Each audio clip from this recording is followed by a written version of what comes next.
물건을 사고 팔고 회사를 설립, 운영하며 돈을 빌리고 투자하는 모든 경제 활동 뒤에는 일정한 룰이 존재합니다. 그 룰이 없다면 누구든지 마음대로 행동할 수 있고 결국 신뢰는 무너지고 거래는 멈추게 됩니다. 바로 그 경제 활동의 질서와 신뢰를 지켜주는 법이 상법입니다. 상법은 단순한 기업 법률이 아니라 시장 경제가 제대로 돌아가게 하는 보이지 않는 설계도라고 할 수 있습니다. 대한민국 상법은 총 6편으로 구성되어 있으며 각 편은 상업활동의 다양한 영역을 규율합니다. 제1편 총칙은 상법 전체의 기본 원칙을 다루며 상인과 상행위의 개념, 상호, 등기 등 기초적인 상사법 규정을 포함합니다. 이는 상법의 기초체계를 형성하는 부분으로 상법을 이해하기 위한 출발점이 됩니다. 제2편 상행위는 상인이 수행하는 다양한 거래 행위에 대한 특별 규정을 담고 있으며 상사매매, 중개, 운송 등 실무적으로 중요한 상거래 유형을 구체적으로 규율합니다. 상인의 경제활동과 직접 연결된 실천적인 내용이 중심입니다. 제3편 회사는 한명회사, 합자회사, 유한책임회사, 주식회사, 유한회사, 외국회사 등 다양한 형태의 법인 기업을 다루며 회사의 설립, 운영, 조직, 대표, 주주나 사원의 권리와 의무, 해산과 합병 등 회사 운영 전반에 관한 법률 규정을 담고 있습니다. 제4편 보험은 손해보험, 인보험, 해상보험, 자동차보험, 보증보험 등 다양한 보험 제도를 포함하며 보험계약의 체결과 이행, 보험자와 피보험자의 권리와 의무, 보험금 지급 및 면책 조건 등 보험의 기본 원리와 실무를 규정합니다. 제5편 해상은 선박, 선장, 해상운송 및 해상위험, 공동훼손, 충돌, 구조 등에 관한 규정으로 구성되어 있으며 해운기업과 해상운송과 관련된 법률 관계, 선박의 법적 지위, 해상운송 계약 및 사고 처리 절차 등을 다룹니다. 제6편 항공운송은 항공운송에 관한 특별 규정으로 항공화물, 여객, 수화물의 운송과 운송인의 책임 및 손해배상 한도 등에 대해 규율하고 있습니다. 항공산업과 관련된 법적 분쟁을 해결하기 위한 기준이 되는 규정들입니다. 이렇게 상법은 기업활동 전반을 포괄하며 각 분야의 특성을 반영한 세부 규정을 통해 상업적 신뢰와 효율을 동시에 추구하고 있습니다. 28번 문제입니다.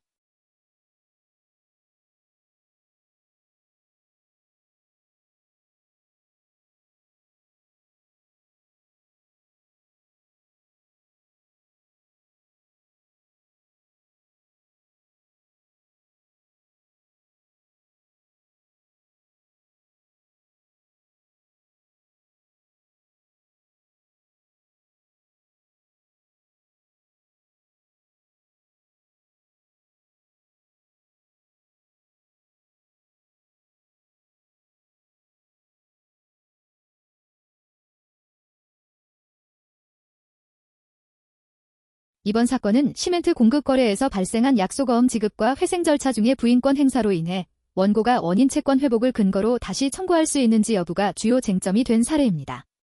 사건 개요에 대해 간략히 설명드리겠습니다. 원고 3표 시멘트는 2013년 3월부터 8월까지 피고에게 약 270억 원 상당의 시멘트 공급 계약을 체결하였습니다. 피고는 이를 원고의 모 회사인 주식회사 동양에 재공급하고 동양으로부터 발행받은 약속어음을 원고에게 배서양도하였습니다. 2013년 9월 30일 주식회사 동양이 회생 절차를 신청하면서 원고가 보유한 약속어음 중 만기 도래한 금액 약 110억 원 상당이 미결제되었습니다.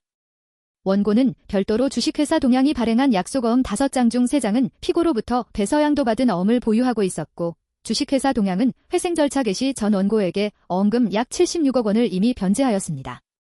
그러나 주식회사 동양의 관리인이 이 변제 행위에 대해 부인권을 행사하였고 법원의 화해권고 결정에 따라 원고는 약 38억 원을 주식회사 동양에 반환하였습니다. 이후 원고는 피고를 상대로 미결제 약속어음 관련 물품 대금 약 33억 원, 어음 할인금 반환 관련 물품 대금 약 5억 7천만 원, 부인권 행사로 회복한 물품 대금 약 24억 9천만 원, 및 합계 63억 7,778원과 그 지연 손해금을 청구하게 이르렀습니다.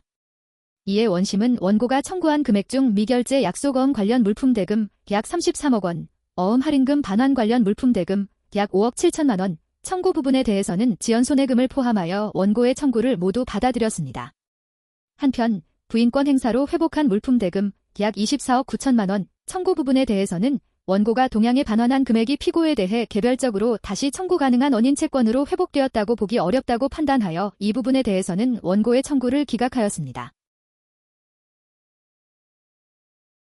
이 사건의 법률 쟁점은 첫째, 원인 채무의 지급을 위해 어음을 배서양도한 경우 어음금이 지급되면 원인 채무도 함께 소멸하는가?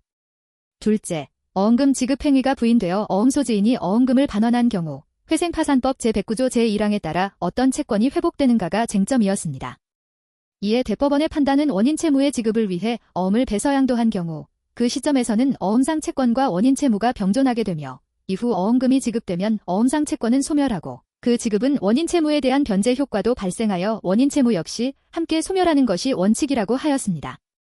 한편 회생파산법 제109조 제1항에 따르면 부인된 행위가 원상 회복되면 그로 인해 소멸한 채권도 원상 회복됩니다. 따라서 어음금 지급 행위가 부인되어 어음금이 반환된 경우 어음상 채권은 다시 원상 회복되고 어음금 지급으로 인해 함께 소멸하였던 원인 채권인 물품대금 채권 또한 동일하게 원상 회복된다고 판시하였습니다. 따라서 채권자는 회복된 원인 채권에 기초하여 상대방에게 다시 청구할 수 있다는 대법원의 판단입니다. 대법원은 원고의 부인권 행사로 인해 회복된 물품대금 청구 권리가 인정된다고 판단하고 원심의 해당 부분이 잘못되었음을 지적하며 사건을 환송하였습니다. 이번 판례는 어음거래와 회생 절차에서 부인권 행사로 인한 채권 원상 회복 범위를 명확히 한 의미 있는 판결입니다.